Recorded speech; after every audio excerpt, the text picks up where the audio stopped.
This is Breaking Free from Narcissistic Abuse, and I'm your host, Dr. Carrie Kerr-McAvoy. Today we're going to be taking a closer look at what is emotional and mental healthiness. How do we know we're not the narcissist? Be sure to subscribe and leave a review, and as a listener-supported podcast, your contributions are always appreciated. One of the things is very hard for us to understand is what is mental health. What does it really mean to be emotionally stable person? What kind of characteristics do healthy people have? We certainly can identify it in each other when we're unhealthy because we make it uncomfortable for those that we're around. But do we recognize in ourselves when we ourselves are not healthy? Do we recognize our rigid thinking in the degree that we are unkind, that we need to be in control, that we feel fear? Do we recognize the degree that we make other people uncomfortable? One of the common problems when I would see in the office, and I also see it here on Narc Talk, is a lot of us feel we're in a relationship with a toxic person. Do we also then see our own toxicity? Living with somebody who's toxic, we are likely to adopt some of the qualities that they may have. But we also ourselves got into the relationship for our own vulnerable reasons. Yes, I do believe that toxic people groom us and pull us into toxic relationships that we're not aware that we're being manipulated, but we were vulnerable to some of that. There was a hungriness in us as well that made us more susceptible. One of the things I have to own, I don't like owning it, was when I met my second husband, that I was grieving and I was in an emotional mess. I knew that I no longer could be practicing, which is why at the time I did not return to counseling, is because I was doing too much work of my own. I was very vulnerable and I wanted the life that I had back. And I was desperate for that. I was struggling to adjust to widowhood. I was struggling to adjust to singlehood. And that made me vulnerable. That made me an easy target. It made me more likely to say yes to things that I probably would normally, if I was today, would have said no to. So one of the things that's hard work for all of us who have survived narcissistic abuse is to pull the lens back and include ourselves in the frame of the picture and ask what might have been the pieces of ourselves that have made us particularly uniquely vulnerable to that person at that time. And hopefully that's still not present for you today, but that it was then. And that helps you then be able to grow and assess what it is that you need to address, what it is that you need to work on. And that's really been very insightful for me to realize the next time I'm in a major transition, I shouldn't immediately leap out and try to solve it with another relationship. Thank you so much for joining me here today. I'm Dr. Carrie Kerr-McAvoy. I'm a psychologist who has had over 20 years of counseling experience. So, hi, Dawn. So good to see you today. I did see your question. I'm going to go back and answer it, but those who are joining me, please put them in the Q&A. When they say they'll change, should you go no contact for a while? I've been hanging out with them. Yeah, that's a tough question. You know, one of the things before I start answering questions, yes, I am a clinician. I do counseling, but this is not to substitute for counseling. My advice here is just simply advice. And so this is not to constitute counseling. This is just simply me talking in general about issues that you bring up because I don't know your specific situation. To know if someone changed, especially when it has to do with narcissistic abuse and has to do with a personality characteristics, is really tough. You know, you think about it, when you're being threatened with a loss of something, you're going to do and say about anything that you can in order to preserve what you have. You don't want to disrupt what you have. So it is easy for people to give lip service, but change is only seen over time. It takes a long time of consistency and constancy and with a right attitude. That's the other piece I think is very, very pivotal, is that there's a right attitude. You should see somebody who's humble, who is remorseful, who takes ownership and accountability for what they've done and the way they've damaged the relationship. If you see someone who's resentful, irritable, snapping at you for being upset, does not like your reaction, is putting pressure on you to be different, to let it go, I don't see that as authentic change. I don't. Yeah, Stuart, that's another question. Would you put it in the Q&A? Because I would love to talk about whether or not narcissists can change. I know that's a very prevalent thought here. I know why we're saying it. I as a clinician, as a psychologist, I have some thoughts about that. It takes a long period of time for change to occur, and they have to rebuild trust. They have to be repentant in the meaning that they have to regret and do actually be different to change. And you'll see it, and it's not over weeks. You got to see this over months. So do you go no contact while you wait for someone to change? That is one way. That's a strategy to do. You could do that. Go on with your life, focus on yourself, get space, heal, and then let them do what they do. And if they're really motivated, they'll do the hard work and stay present and not jump in another relationship. If you see that they don't do that, then you know that comment of wasn't really authentically real. It was just they didn't want change. They didn't want you to change their life or upset their life. But I know there are times where people do stay in contact when they're not for sure if they're ready to leave, and the person says, I promise I'll be different. And then you wait and you see while you're in the relationship. I think that's really hard to do. Here's a strategy if you want to do that. What I recommend is in your head, think of about like 4 to 6 qualities or issues you want addressed.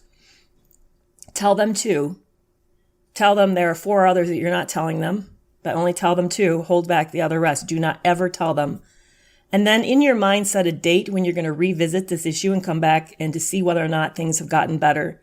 See whether or not only the 2 were addressed that you told them, because obviously they're going to work on those 2, but also see if they address additional issues. That tells you how motivated they are to really work on the relationship. Because anytime that you set a bar and say, these are the things I require for us to have a relationship, they're going to hit every one of them. But that's not really authentic, motivated, self-motivated change. That's only, again, I don't want the relationship. I don't want my life to be disrupted. That's all the motivation is. So I would hold back some of them as a way to kind of test to see is this authentic?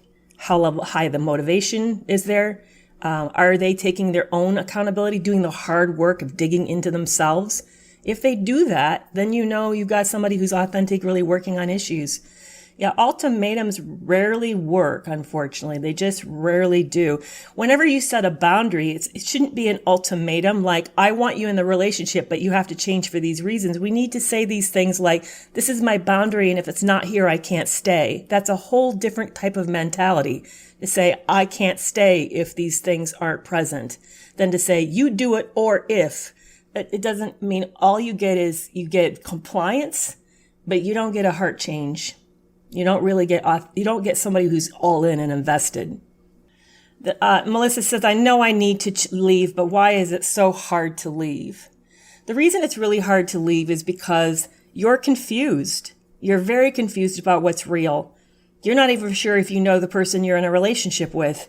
You don't even know if this is a good relationship and if you should stay. And then you don't really know how safe if you can leave safely and leave in the way that kind of holds on to your own integrity. It's called cognitive dissonance. It is the number one thing that victims of narcissistic abuse find the most agonizing about relationships is cognitive dissonance. It is where we can't make a decision. Now, we all experience cognitive dissonance for lots of reasons. One is today, what did you have for lunch? Did you want to find a salad or did you have a sandwich? That moment of like, what am I going to do? What is it best? How many calories I'm going to have? That moment of tension you feel, that's cognitive dissonance. But what happens in these types of relationships is the moment you discover that something's terribly wrong, whatever the discovery is, you experience this incredible angst and you begin to question. And yeah, I saw your comment about how you have children involved. You're right. That just adds more complexity because this is the father of your kids. And you know that no matter, even if you leave them, they're always going to be in your life. And unfortunately, the abuse doesn't just stop when you exit the relationship. It continues on in the form of legal abuse. So I know it's not simply a matter of I just exit this relationship and then I'm going to, not have any problems. It's not that simple. How do you resolve the cognitive dissonance? That is the big question. That is the big question. What I would recommend, and there is no current good treatment protocols, I want to tell you, but here's some thoughts that I have as a person who's gone through this and experienced my own intense cognitive dissonance of why I couldn't leave either for as long as I stayed. I would recommend that you write down what it is that's keeping you. Write down the bind. These are my choices, and these are the ramifications if I do each choice. And these are the things I'm scared of. And these are the things I'm not sure about. And these are the things I don't know how to face. If you can put it down on paper, it becomes more containable, becomes more literal. And then you can actually, some of it becomes more measurable, and that gives you greater control over it. Some of it you're going to have to wait and see if it resolves on its own. Like if this person says, I'm going to be different, I'm going to be different, you can only know that with time. Some of these things you have to wait for your own readiness. That was true for me. I may have known this guy isn't going to change. I may have known he's a serial cheater, but I wasn't ready to leave. So you have to get to your own place of readiness. And some of them are things that you have to wait to get solved. Like maybe you need to change your financial situation. Maybe you need to find housing. Maybe you need to see an attorney. Maybe you need to understand the law in your area. All these things you need to, so if by seeing it on paper helps you also identify the steps that you need to take to try to break through the indecision. That's why it takes average 7 times to try to leave, is because there's so much of this indecisiveness. And by the way, here's the other part. Are you noticing you're in a mental fog that's harder to make good decisions? Are you feeling more confused? Are you finding yourself struggling to find words? You find yourself explaining something and it doesn't make sense. It's like a bunch of garbled words coming out of your mouth. That's real. That's real. And it's not because you're insecure. And it's not because you're scared. It's because you're actually seeing cognitive changes brought on by cognitive dissonance. It actually shows brain changes. They've seen it. So the chronic stress is doing damage, and you're seeing the outcome of that with your confusion. It actually causes what's called a decline in executive functioning. So again, writing it down helps a whole lot. It will help you. Having a safe place to talk about it, being here and sharing it with us here, all these things can really, really help. And my heart goes out to you. Right now, I'm working on a cognitive dissonance course. I'm planning to launch it this late summer, and it will be about helping you with these issues, including some of these things that I'm talking about. If you're interested, please be sure to follow me so that you don't miss out when I'm launching the course.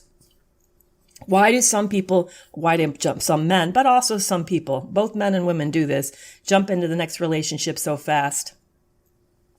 That's been some interesting research on this. Men and women need kind of different things emotionally. So I want to talk about it from the standpoint of why do narcissists jump into the next relationship so fast? And then I want to talk about it from a gender standpoint, because there's really potentially 2 questions embedded in that question. Why do narcissists jump into the next relationship so fast? Well, one of the reasons is because they are constantly, let's back to I did a video yesterday that did very well, and I know it got a lot of pushback. People didn't like it, where I said narcissists don't enjoy being bored or downtime. Well, when you're not having a really rich interior life, when you're not a well-developed self, and these are underdeveloped, immature personalities, which is why they act out, because they don't have better resources to deal with their tough emotions and their tough experiences. And so they act out instead of addressing it, processing it. So when they don't have these sophisticated, more grown-up resources, as a result, they use all these external things to fix things for them. And one of the things they use is relationships. It helps them keep from being alone. It helps them feel like they're all that. It keeps shame at bay. It keeps boredom away. And it reaffirms that somebody's admiring them and giving them all attention. I know we call it supply, but yes, they're getting all of the supply that they need. That's why they jump so fast. Often, they're already lining up the next person before they do the discard. Already that person's been identified. They're already probably developing a relationship with this person. So then when they discard, they just go from point A to point B. But it's not because they've met someone better, and it's not because they're healthier or going to be happier. I know that's what they want us to think, but that's not it. It's because they can't deal with being by themselves. That's really the bottom line. And as a result of that, they leap. Now, let's look at it from a gender standpoint. Men and women look for different things emotionally from a relationship. Women provide a lot of stability for men. There's been some interesting study that found that single men do not live as long or as healthy as married men. So there's kind of like a civilizing or some kind of something that marriages or relationships provide for men. Certainly it provides that their food and their laundry's done and things are kept up around the house and they're probably structured, but it provides probably some emotional support that they have a harder time finding for themselves. So men do better in relationship than women. Now, interestingly enough, married women do not fare as well as single women. Single women live longer than married women. So marriage or a relationship for women has a lot of costs for us. There's a lot more that we put out or sacrifice or lose of ourselves. So I think that's one reason why men jump so fast, is because why would you not get into something that's very beneficial for you? You know, that you're going to do well, survive better if you have. I got distracted because Louise is talking about my book. Yes, I wrote a book. I'm a writer, content creator full time now, and I wrote a book called Love You More: The Harrowing Tales of Lies, Sex Addiction, and Double Cross. It is an intimate, up close look at what I went through between the period and when I lost my late husband to cancer, and then I ended up in this very devastating, tragic relationship with a narcissistic sociopath. 3 years of hell. Well, the first year I didn't know. Then the 2 years, right? I found out 2 months into the marriage that he's a serial cheater. I just learned that he was cheating the entire time. He passed 2 polygraphs saying that he didn't. He passed them. Isn't that amazing? So he was able to lie. So, yeah, it's horrific. So if you want to look at what happens, it can even happen to a psychologist. You know, Love You More is the name of the book. I thank you so much for the support of that. So let me jump back into the questions. What if I always apologize? Is it me? Apologizing happens on 2 levels. One time, yes, I do see narcissistic people apologize a lot. Part of it is their way of, they're trying to run ahead of their, of you being critical of them. So they'll say, they'll face things like, they'll end a phrase like, do you understand? Or is that right? Usually when you see that, you're seeing somebody who's grown up in a home where there's a lot of criticism. There's been a lot of gaslighting, a lot of abuse, and this person's trying to keep the peace and keep conflict low. So you're going to see more of that with that. But both narcissists and non-narcissists do it. It's not specific to narcissists at all. It's just, that's really more of a sign that you've grown up in a home where there's communication has been wrought with landmines, really. So I would see that as, as kind of like a way to sort of ease or smooth, or using it like a conversation smoother.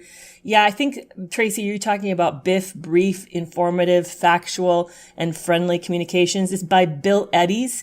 That's a really good book if you want to know how to communicate with somebody who's highly conflictual, especially with emails or text messages, any kind of messaging. Like if you're trying to negotiate custody stuff between back and forth another parent.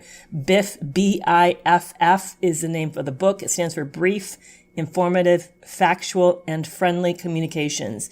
Bill Eddy is the name of the author. I highly recommend it. It's a very, very good book.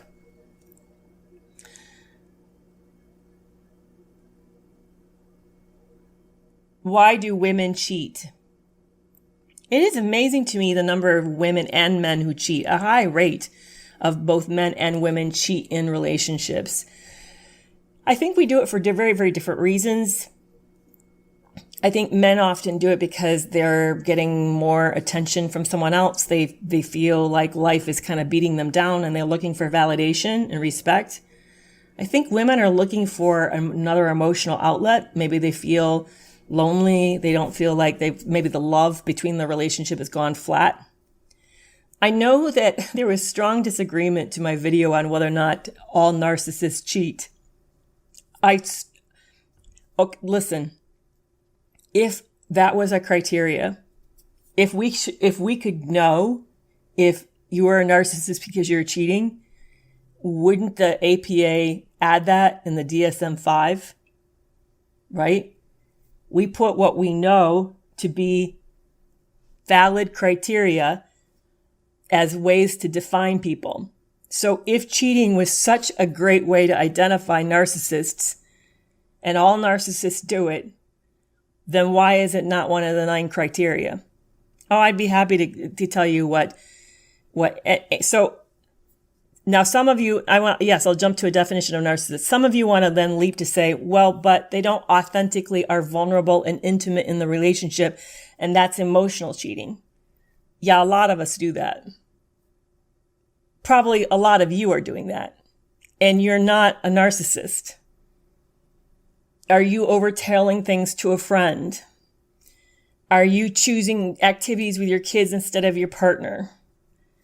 How important is work to you? See, we're all guilty at some level of not fully being present in any given relationship because we're selfish. We're all at some level emotionally cheating. I bet all of you are a little guilty of it sometimes, right? So to say that that's a hallmark of just narcissists is to miss the bigger picture, that how many of us really, really show up in a relationship and really sacrifice who we are for the benefit of the sake of the relationship. Not a lot of us, and not very well. So back to, do all narcissists cheat? Yes, I know there are subtypes that do. You get into a relationship with a sexual narcissist, yes, they're going to be cheaters. Absolutely. But I'm going to tell you, the hero communal type is not cheating. They're the do-gooders. They're the ones who are on your school board. They're also manning on the boards of your all sorts of places. They're doing fantastic stuff for you. How do you know that they're narcissists? Well, you get to know them and they realize that why they're doing it is so that they look good. They're not doing it because they care about the children or sick people. They're doing it because they want to look good. Now, does it look good for them to be cheating? No, it doesn't. And they have an image to maintain, so they're probably not cheating. Now, I'm not saying every single one of them is not a cheater. I'm saying a lot of them are not a cheater. I've known personal people in my life who are narcissists who have never cheated. Not ever. Wouldn't even dream of it. Wouldn't even cross their mind. See, here's the dangerous part of saying this stereotype.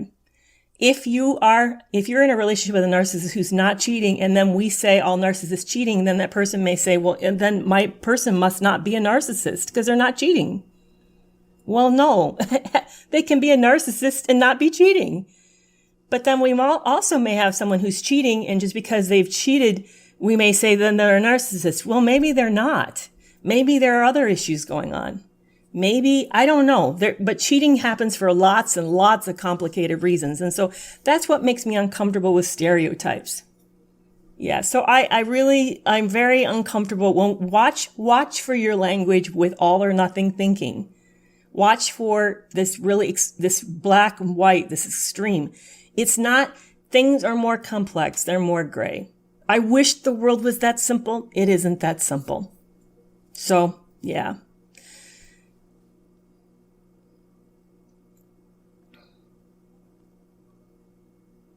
How do you help a friend get over a narcissist? Really, the question you're actually asking is, how do you help a friend break a trauma bond?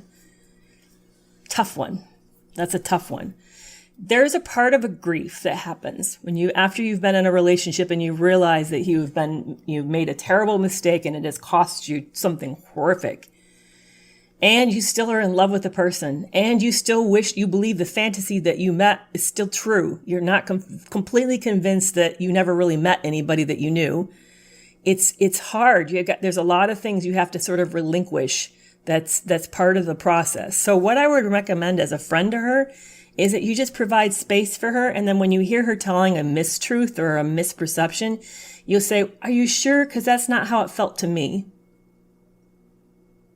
That's what I would do. I would question her gently. Because from the outside, this is how it looked. I wouldn't come in and just tell them, but I would gently challenge their assumptions about things. And then just give time and space. It's a process to heal. It's like breaking a connection with literally a drug, unfortunately it is a lot like breaking an addiction. And she has to do the work. I guess that's the other piece, is you can't do the work for them. They have to do it for themselves. And there may become a point where you get to the place where you say, is it helpful for me? I do think there's a place where if it goes on and this person keeps doing it, stay there for a long time, like years, talking years, you may have to assess how healthy is this for you if they can't move on. Because some people do. They get stuck there and they never move on. And then there are others that's just a phase. And it does take longer than we like. It is a very, very long phase. I do agree with that. I'm glad you guys like my necklace. It came as part of I bought it with another dress, and it came with a dress. So I got a 2-for-1. How do you handle a manipulative mother-in-law? Ouch. That's a typical situation. Okay. I have kind of some hard advice for you on this one. The hard advice is that you can't handle them. You have to have your partner handle them. It's your partner's mother. So my question to you is, does your partner agree that your mother-in-law is being intrusive and a problem? Because really, that's the person who needs to be setting limits with them. Now, I'm not saying you can't say, hey, I'm not going to be around, or I'm not going to go meet with her or take phone calls from her. You can do that. But when it comes to the family dynamics, like would you go to holidays with them? How do you handle gift exchange? What do you do about the grandkids or any of those types of issues? That's the partner who's their parent needs to do the work of that. So that's the really hard part. The really hard part. You may find that you have a partner who can't take a stand, who will choose his family over you. And then your problem is with your partner for not having a stronger alliance with you versus with their family. And that may be something I would go to therapy about, honestly. Why did my ex blame me for cheating? Oh, so what, let me make sure I understand the story correct. Your ex cheated, and then he said, or she said, it's your fault because they cheated. The reason your ex is blaming you for the cheating is because that offloads the accountability and responsibility from them to you. It also then is a way for them to distract, make you the issue instead of them being the issue. It's just a highly sophisticated way of not taking responsibility, which is immature people are very, very good at that. Toxic people are very good at that. They don't want to take a long, hard look at themselves. So the way that they look at it is they make the issue you instead of making the issue with themselves. It's called externalization. So all of us have a tendency of how we deal with problems. When something comes up that's wrong, do you look to have something change in the environment, or do you look for you to do something different? Like, let's take, you got to get ready for a test. Are you hoping you ask all the teachers to find out what the questions are and hope she asks the right questions? Do you counting on a friend to give you notes? Or are you studying and getting a good night's rest and making sure you go into school or work or whatever it is that's where the test is, hydrated and ready to take the test? So when we deal with it with ourselves, that's called internalization. And when we look to the environment to fix things, that's called externalization. Immature people do a lot of externalization. They look for relationships. They look for things around them to solve the problem. Well, if they have a problem with themselves, they're going to make it you as a way to solve the problem. Yeah, but the bigger question is, are you taking it? How are you handling the blame? I would not. I would come back to, no, it's not me. I'm sorry. That's your interpretation of things. I don't agree. That's what I would do. I just say, well, that's your interpretation, and then drop it. You'll never argue them out of it, by the way, but you can hold your ground. You can certainly take a stance and hold your ground on it. A narcissist who's in an active addiction and not sober. Yeah, that's often common. There's a whole host of disorders that tend to occur with narcissistic personality disorder. They are things like, and by the way, I am not saying these things mean that these people have narcissism. I'm not saying that. I'm just saying narcissists are more commonly struggling with these things too, but other people struggle with them as well.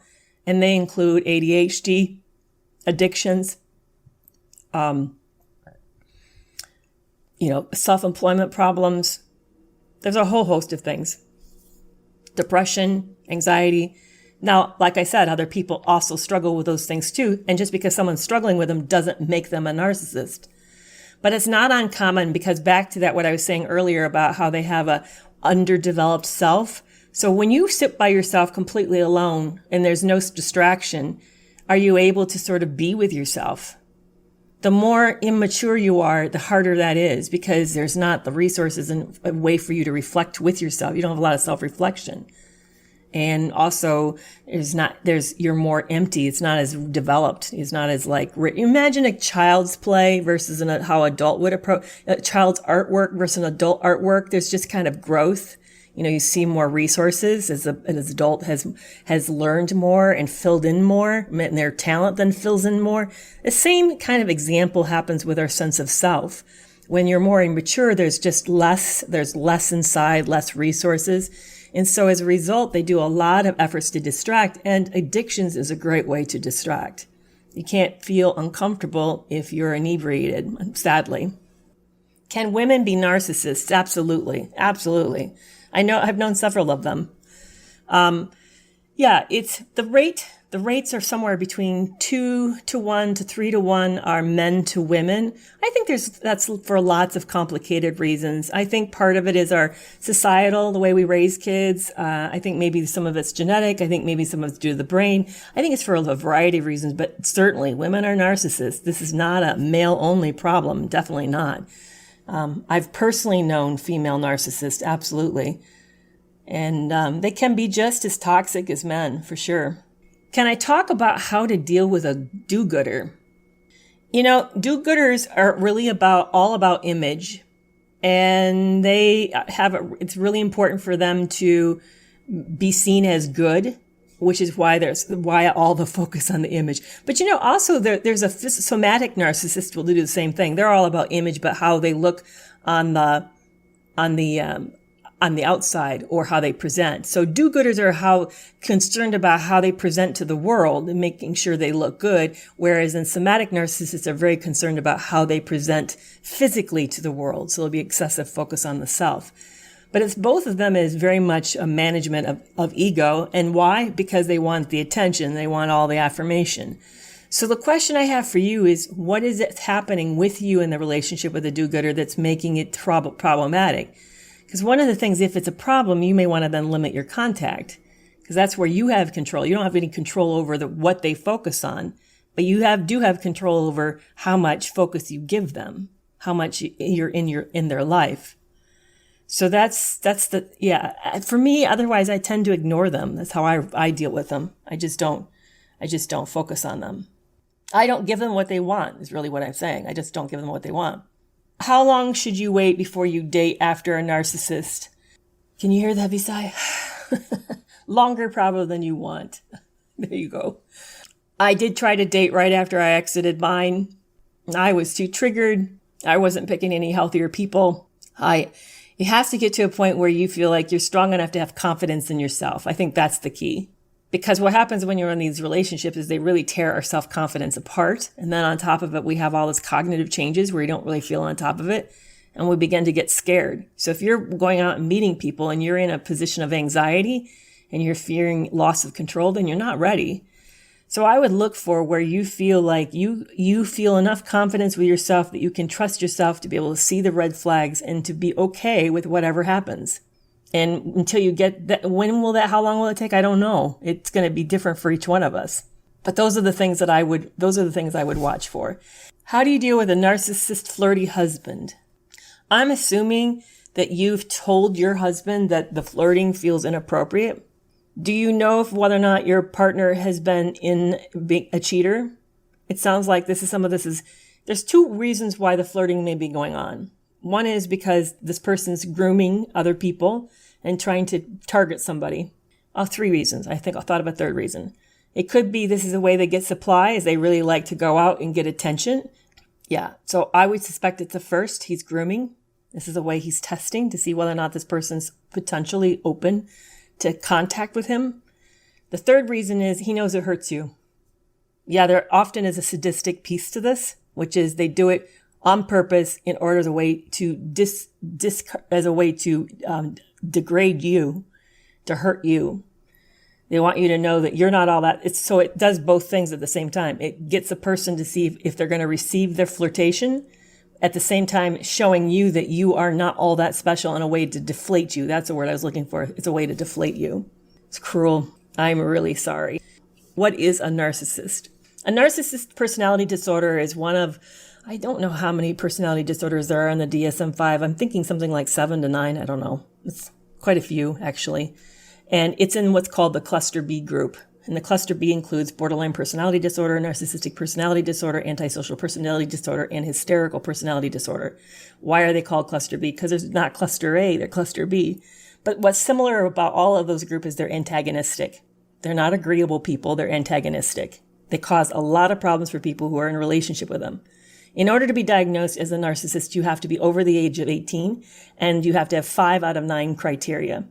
They're easy to find. If you go out to the DSM-5 and put in Google DSM-5 and narcissistic personality disorder, you'll get all 9 categories. I can't list them all. I can tell you the bulk of them, but I can't list them all. They include this person is arrogant. They think they're entitled. They expect special rules. They are prone to envy. They also often are exploitive in relationships. They lack empathy. And I can't think of the other ones off the top of my head. You have to have 5 of these criteria to qualify, and you have to be diagnosed by a mental health professional, which means by a licensed psychologist or a licensed psychiatrist or a physician. Most people who do the diagnoses are psychologists like myself or psychiatrists. So yes, I have diagnosed people with NPD. I am able to do that. I can't do it over the internet. I have to meet the person in order to be able to know if they qualify. Now, a lot of us talk about narcissistic abuse.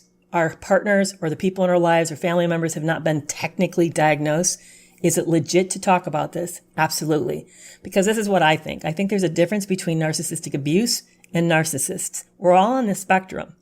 We all are capable of being narcissistically abusive to each other, even if we're not a narcissist.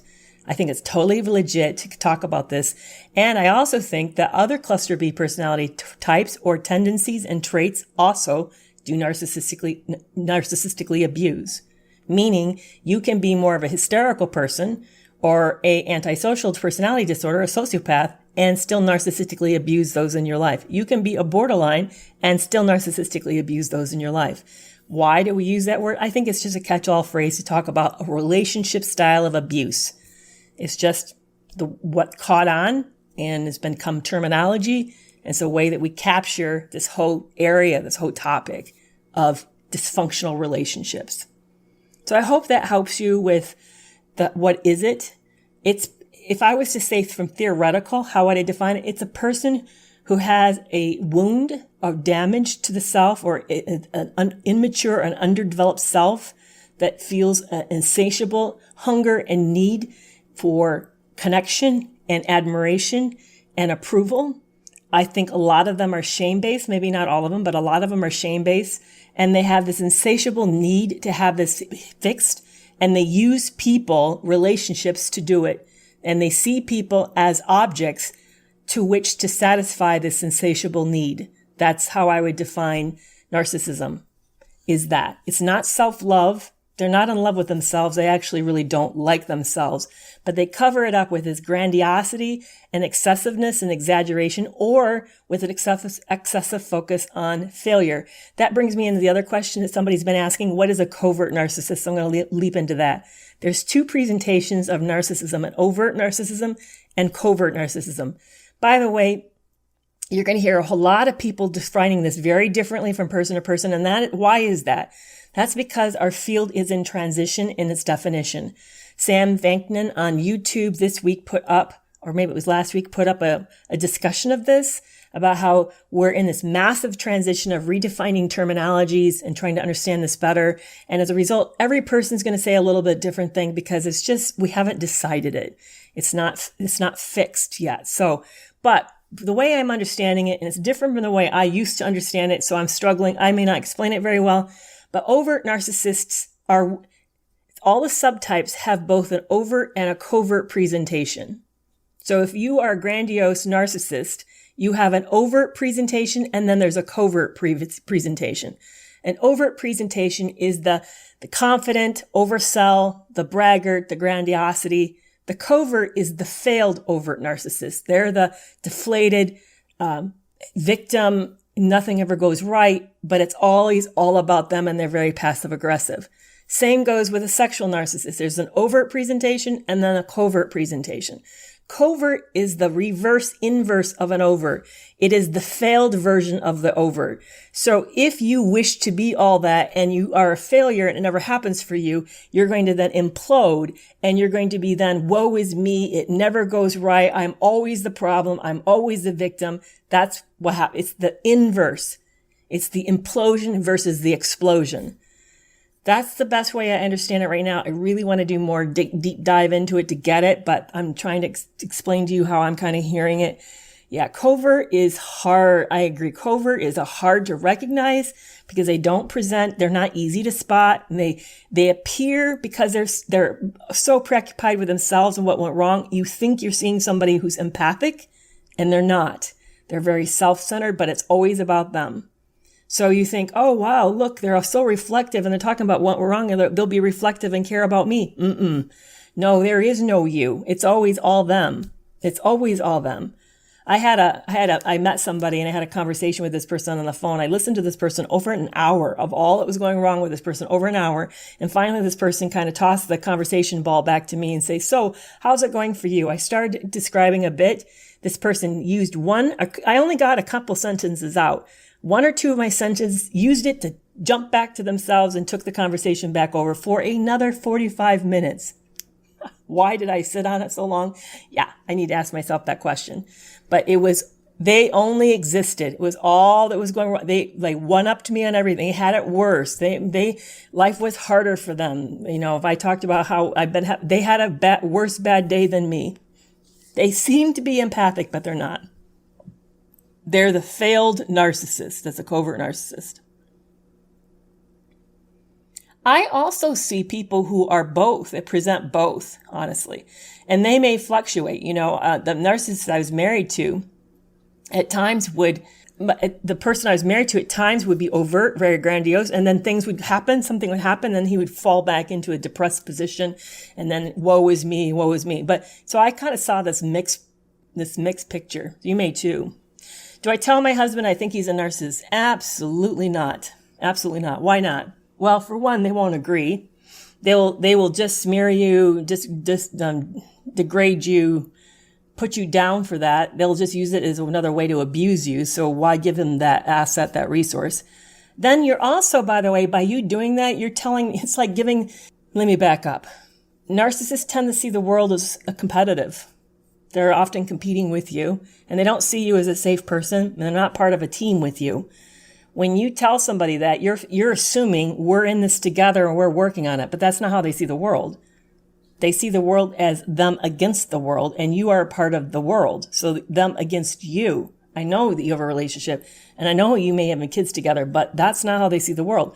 So you giving them this information, they're going then to gear up and weaponize and get ready to deal with you around it and strike you around it. Yeah. So no, it does not benefit you in the least. It will only harm you.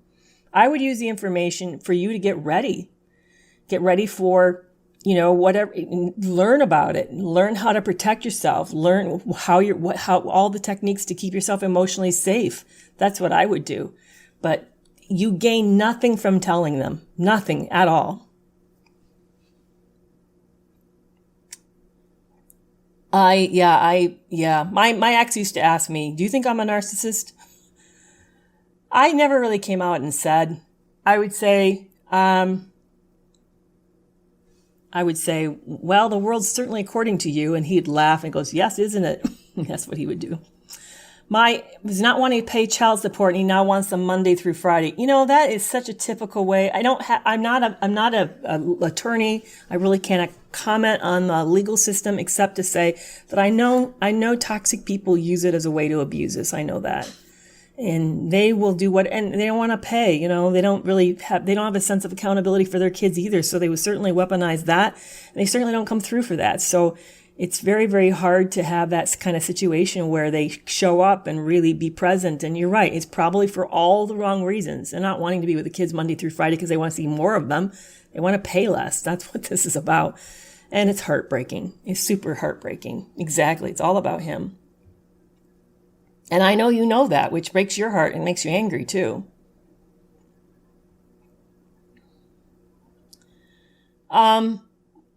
What causes cognitive dissonance again? Yeah, absolutely. I'm happy to explain it. That is something that's happening to us constantly about everything.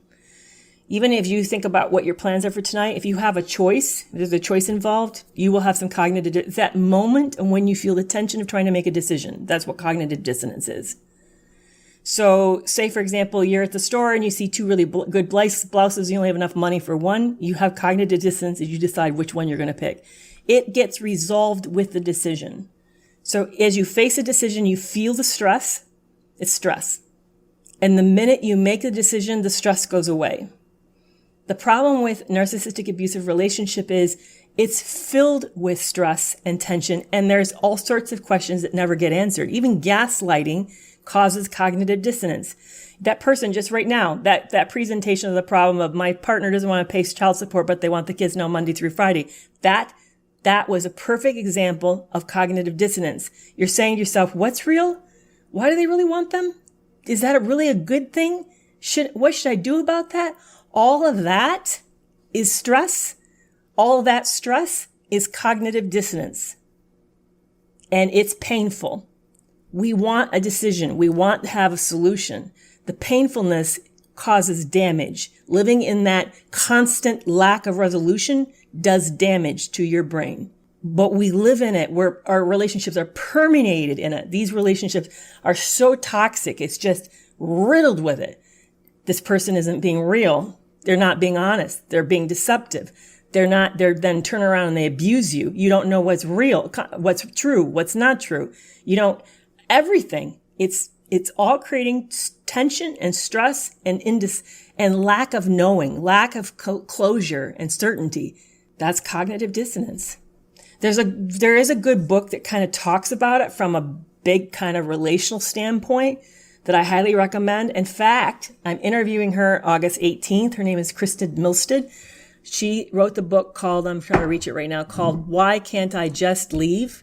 So Dr. Milstead also got into a narcissistic abusive relationship. She is a psychologist like myself, fell into this like I did. And then her book, instead of my book's all about what happened, tells you the story of it. Her book tells you why you get caught with cognitive dissonance, called Why Can't I Just Leave? Why Can't I Just Leave? The whole book describes, she tells her story a little bit and then begins to give you descriptions of how it shows up, the cognitive dissonance, and why we get so immersed and embroiled and we can't make decisions. So if you want to be able to kind of understand that better, that's a really great book. My online course will help you kind of take you through it very slowly and with some exercises, and that will be ready late summer. If you were a narcissist, would you be able to know that you are? Sometimes, maybe, not always, probably most of the time, no. It takes a lot of self-reflection. Some have some self-reflection. See, nothing is never. That's why I don't say narcissists could never change. It's not ever a never. It's most of the time, the most of them don't, is really maybe a more fair way to say it. But just like their ability to be self-reflective. Some of them have almost no ability to be self-reflective. Others have less ability. Imagine most of your skills, your big girl, big boy skills, resist impulses, handle difficult emotions, set plans, take initiative, show judgment, reflect on yourself. Look at all these skills, okay? That's what's called ego strengths, your ego strengths. And every single one of them, view them as a rank order from 0 to 100%. From non-existent to incredible. Okay? By the way, nobody's at a 0 and nobody's at 100. Empathy is another one, by the way. You all are somewhere on that slide from 0 to 100. You're somewhere. Narcissists are somewhere on that slide. Now, granted, they're on the low side of it. And hopefully you're on the higher side of it. But every single one of these, they have strengths and weaknesses. And then we view them as like sliding scales. I don't know if you guys ever saw Westworld, science fiction on HBO. They talk about robots. And the robots, they have this grid. This person has IQ. And they have the ability to be charming. And they have the ability to be insightful. And they literally look up and down these grids like, oh, I'll give her a lot of IQ. But I won't make them very charming. You know what I'm saying? That's it. That's how our ego strengths look. They're like all these characteristics, and we all rank order how strong and how weak we are on each one of them. Narcissists would have a lot of confidence. They'd be very charming. They may have an IQ, maybe not. They would vary the same degree. You and I would vary on that. That's not necessarily a strength or a weakness of them. But when it comes to self-reflection and empathy, they're going to be low. They're not going to be high, but they're not zero. They're not zero, but they're going to be low. Now, you may meet people who are higher. Maybe they're closer to normal, but still weak.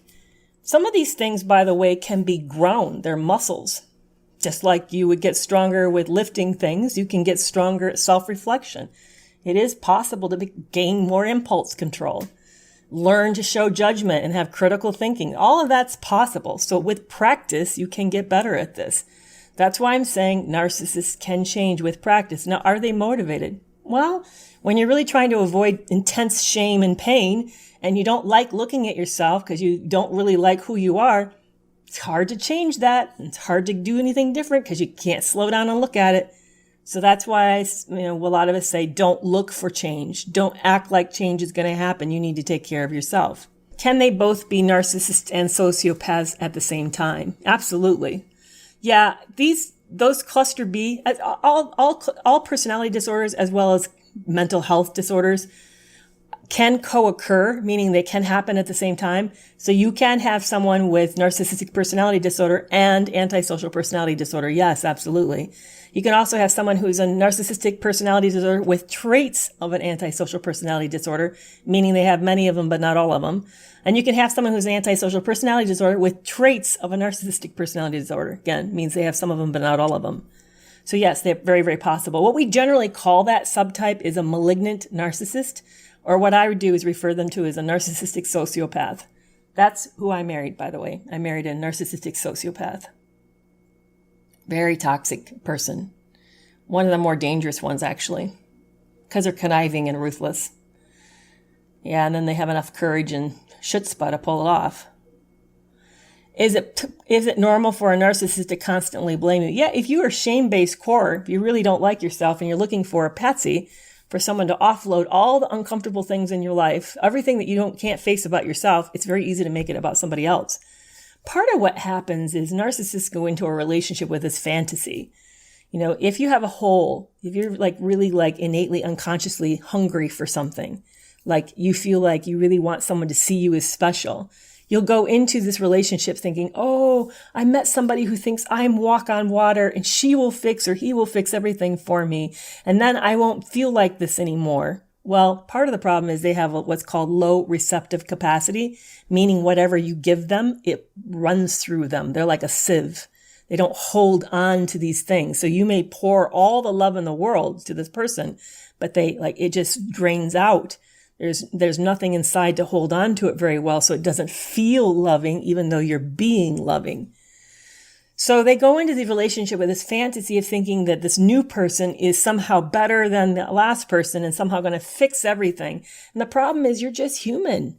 You're just like everybody else, and they're just like everybody else, and no relationship can fix all our problems. But in fact, it brings problems. And so when they start to realize you're not any different than the last person they're with, then they become disillusioned and they get ready to discard. But they blame you as a way to sort of try to attempt to deal with this. And it's very easy for them just to, instead of doing the harder work of saying, wow, I've been in 10 relationships and they've not gone well. What might that say about me? No, they just say, well, this one wasn't that, and this one didn't do this. And if this one had been better at this, it's just that, and they don't see that that's even not working. It's just sad. The whole thing is very, very, it's heartbreaking. What type of attachment disorders do narcissists tend to have? And I know there's another question that I really want to get back to too. So, John, I'm going to hold on your question and deal with the question that came in from Underground Roads. Do you ever ask myself if I was attracted to a narcissist or they look for people to prey on? I think it's both. I think that's a both question. I think some of us are used to toxic behavior for lots of complicated reasons. It's familiar. It gives us a charge. There's a level of excitement to it. We don't realize the excitement is fear-based, not really out of safety. And we just get accustomed to it. We've been in hot water before and we look for hot water again, so to speak. The frog in a hot water, you're used to it. You just look for it again. But I also know that narcissists, it came out of Sandra Brown's work at Purdue University, showed that the number one qualities that narcissists are looking for is agreeableness and conscientiousness. And those qualities make somebody loyal, cooperative, empathic. They're a good team member, and they believe in the goodness of other people. That makes you pretty easy to be with. If you're a toxic person, why would you not want to find someone who's easy to be with? Those qualities make people easy to be with. So yeah, that I do think that they're looking for a specific type that's going to cause less problems for them, that are going to be good matches, and that personality style is a good match. So that's That's one reason. But I do, so I think it's a both end problem. What type of attachment styles are narcissists? I think they can be both. I think they can be all of them, to be honest with. I don't think they're very secure. I wouldn't expect secure one to be present, but I wouldn't be surprised to find some that are avoidant. I think a lot of them would be avoidant or disorganized, but I also think they can be possibly anxious. You will see some of the narcissists who are very clutchy. They don't like to be separated. They don't want to have their partner absent from them. They always need to be with somebody. So that's kind of a more anxious style. But I also know plenty who want a relationship, but more mind only, more an idea only, and they push the partner away. And yes, you're going to see a lot of problems with trust, which is more of a characteristic of a disorganized or anxious avoidant attachment. So I think all three of them potentially just not healthy. So what kind of books do I recommend for dealing with narcissists? I actually have a resource list. If you go to the link in my bio, it actually takes you to my website. It takes you to my website, and one of the links at the top, and I just made it easier to see, takes you to a site where I break it out for links for narcissists, books for parents, people who are dealing with parents who are narcissists, books also for partners, and then also just some mental health books and some other resources too. So if you're looking for things that are my favorite books, you can find it in the link in my bio. Can I give information on narcissist and borderline personality disorder? Yeah, borderline personality disorder. So they're both developmental phases, by the way. And that's why we're all on the spectrum. We all have these issues because we all go through these phases, because that's part of being human. When we're first born, we don't really know that we're a separate person. As you begin to realize that you are a separate individual, you begin to realize people can leave, but they also can overwhelm you. And then when they overwhelm you and control you, you're not really fully yourself. You feel sort of engulfed or suffocated, swallowed up. That's the twin fears of a borderline dynamic. They're afraid of engulfment and they're afraid of abandonment. They don't want you to walk away and be gone, but they don't want you to take over for them to cease to exist. And they're very sensitive to that. But there's also a lot of emotional dysregulation as part of that disorder. But at a core fear base, that's what they're afraid of. The next phase is narcissism, which is you need to know that you're special to somebody. That your parents think that your poop doesn't stink, and you're all that, and you're wonderful, and how they count your fingers and, ooh and ah over all your little mistakes and cheer you on for learning to walk, all those things that we need to know somebody sees us that way. But it's called being the apple of someone's eye. When we miss that, we hunger for that. We still have an insatiable need for that. And simultaneously, we need to know that we're understood, that when you skin your knee that it hurts and somebody sees that it hurts and validates that it hurts. That's called mirroring. So we both want to know that we're special and chosen, but we also need to know that somebody's attuned to us and sees us and meets our needs around that. So what goes wrong with narcissism, for whatever reason, we're not for sure why, that people walk away with either one of both of those issues. They either feel like they need this insatiable seen as special, or they have this great need to be understood and really look for excessive mirroring.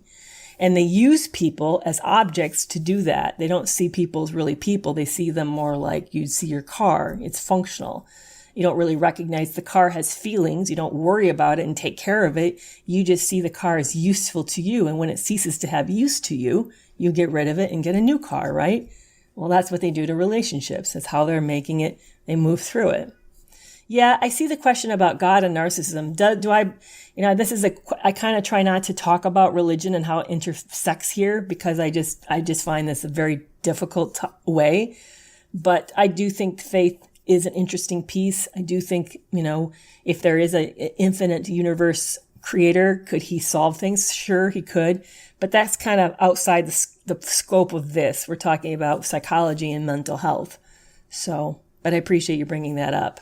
There's two questions that came in one's from Claudia and one's from Wildcard. They both have sort of the same feel. One is, I found out my mom's a narcissist. The other one is, my partner is legally abusing me. How do I stop it? They're really kind of the same dynamic, which is you're being affected by someone else's decisions. How do you contain it? The hard part of both of those questions is that there's aspects of it that you're not in control. You don't have any say-so over how the court system will or will not work in your best interest. So yes, a lot of them do legally abuse. That's true.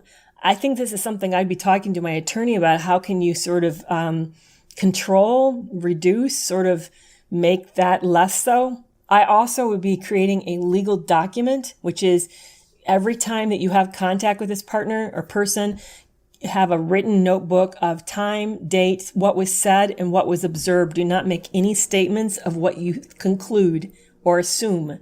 Only of time, what you observe, and what they say. Date it, stamp it, and sign it every single time. Every single time. You cannot make any assumptions. You cannot say they behaved narcissistic. No, you don't know that. You're not a psychologist.